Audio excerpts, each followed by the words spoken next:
see John Legend's fingerprints all over that. That's the sweet sound of students from the Harlem Village Academies performing their school song, We Rise. It was written by 9-time Grammy winner, that would be John Legend. He also inspired the title of Deborah Kenny's memoir. It's called Born to Rise, which tells the story of one of America's most influential educators. And now John is donating tens of thousands of copies of Deborah's book to America's teachers for the holidays. Nice, nice, nice. Hello and welcome to you two. Good morning. John, I know you know a good book when you see one, but I also know you're a cheerleader for Deborah Kenny and for what she does at the Harlem Village Academies. But education is a really personal thing for you. How come? Well, I know it meant a lot to me, and it still means a lot to me that I was able to get a good education. And I also know that too many kids in this country aren't able to get one. And for this country to believe in the American dream, to believe in opportunity for everybody, we've got to make sure that the opportunity starts when they're children and they have the ability to go to a good school. And for too long, I think we accepted the excuse that we just couldn't educate kids that lived in poor communities. If they have these kind of disadvantages, there's no way we can teach them. But teachers and principals and school leaders like Deborah Kenny are around the country proving that that's not true and that we can do a lot better. And so my mission is to amplify their efforts, talk about them, and help fund them and do whatever I can to make sure it continues.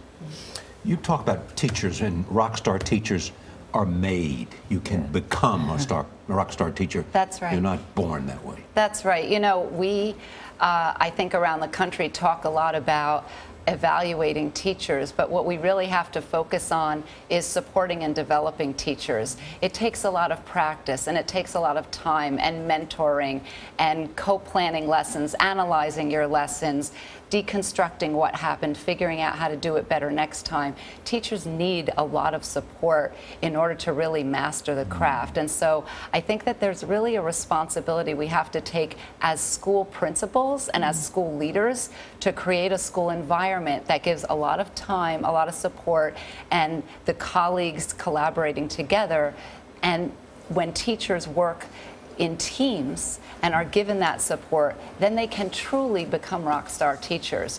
It's not something that you just walk in on day one. It's not a gift from the gods.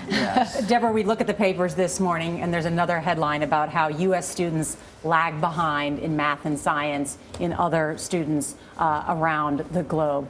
Do you think that there's now a national recognition about the importance of education in this country by business leaders, by other people, that they're changing things, or there's still not a great enough awareness about the problems? I think the awareness is there. I think that the problem is that we're not taking strong enough actions. You know, we need to take actions that are more forceful and radical and not sort of compromise positions. Like what? Well, for example, school principals need to be empowered to hire and fire and build their teams. And until you can do that, you can't nurture your team and really develop your team. And so we need to really get to the heart of the matter. Yeah, I like how you say that you want to create a magical environment in the classroom. Go ahead. Well, I think it's interesting the idea that everybody knows something's wrong with education in America. Every governor, every mayor, every presidential candidate will say they're going to be reforming education and they're going to be strong on education, and we've been saying that for decades. But we have to do some hard things. We have to kind of shake up the status quo for that to happen, and a lot of people are afraid to do that.